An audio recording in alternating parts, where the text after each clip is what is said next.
You expect 5 judges to remove a president that has been sworn in? Ex-lawmaker raises question. Welcome to the news and thank you for tuning in to listen. Please subscribe to our channel.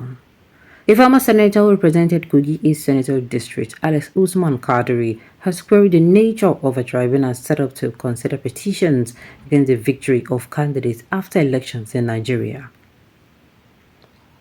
According to him, it is difficult for any member of the judiciary to be viewed as impartial regardless of the eventual outcome of petitions brought before them.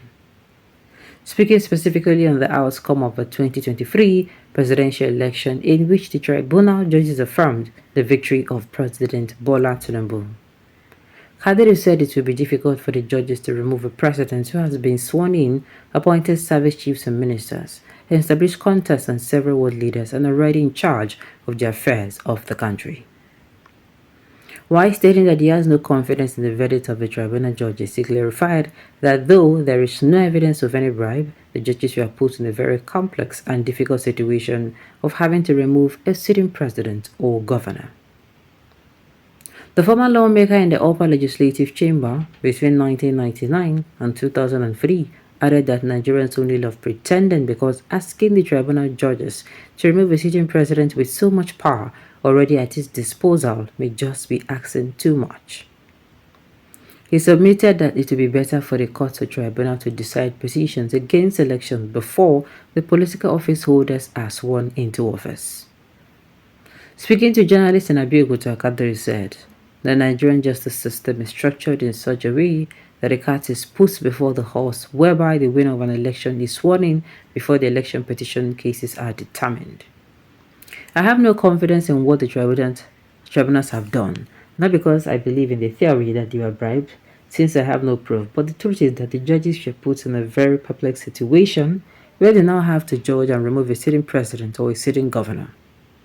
Like in Kenya, where Uhuru Kenyatta can be removed by a tribunal, Nigerians are not that honest. Tinubu was declared winner, he was sworn in and moved into the presidential villa. He has appointed service chiefs, he has nominated the ministers, they have been screened by the Senate and have been sworn in, and then you assemble 5 judges to see whether or not he ought to be president. We are asking for too much. Why are we pretending? He argued that having been sworn in, the political office holder already has an upper hand in determining the outcome of the tribunal.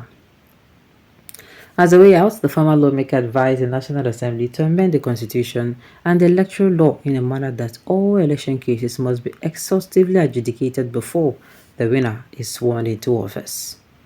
Nobody must be put in a situation where you have the upper hand in determining the outcome of any election petition tribunal. The man you are discussing has already been sworn in and he has hit the ground running.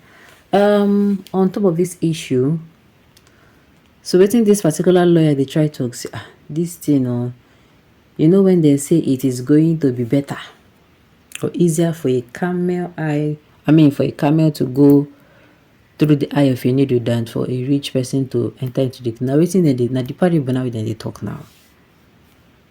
This is what they are saying.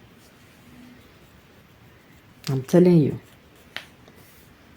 You see, Nigerians are asking for too much. How are Nigerians asking for too much?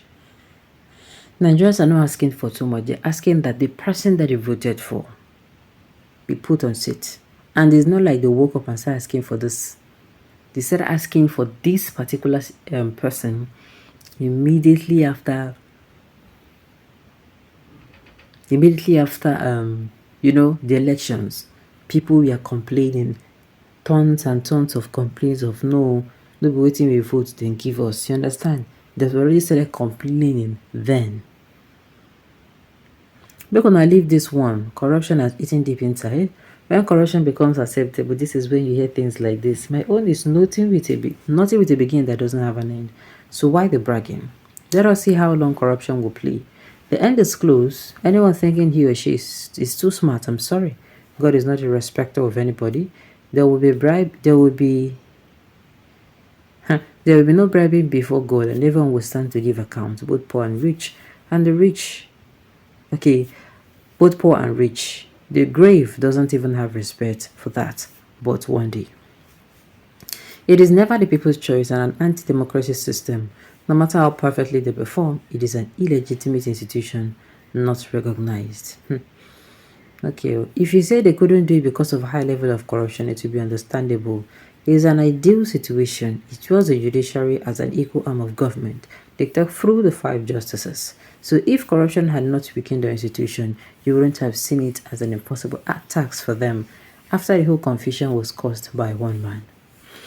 Okay, we will see to that since you people want Nigeria this way. Sorry, the issue is never in the removal but in the authenticity of the outcome of the election. Removal or not is subsequent. I'm telling you, Nigerians want an answer.